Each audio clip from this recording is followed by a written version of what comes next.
If you've ever wondered how you can add text behind someone in a photo, today I'm going to show you how you can do that using Canva. So first up, we're going to add our photo to our canvas here in the Canva editor, and we want to separate this front layer from the background layer. So we're going to go up to the top toolbar and we'll click on Edit, and we're going to head over to the Magic Studio area. So what we're looking for is Magic Grab, and what this is going to do is give us layers in this photo. So you can either brush the part of the photo that you want separated, you can click on it, or in my case, I just want the foreground because I actually want the box that this person is sitting on and not just the subject.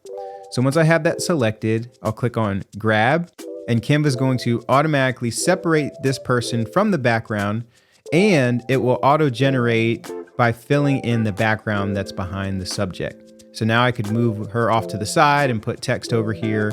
And now I'm going to add in my text. We'll do a quick resize, change the line spacing, and then we're going to go up here to position on this top toolbar. And there's going to be two tabs. We're going to see the Arrange tab, but we're also going to see the Layers tab. And so the Layers tab is what we're looking for. And we're just going to find our text, and we're going to grab that layer, and we're going to move it behind the subject in our photo. And just like that, you've easily added text behind the photo. Now, this is a Canva Pro feature, so if you want to try out Canva Pro free for 30 days, you can check out the link in the description below.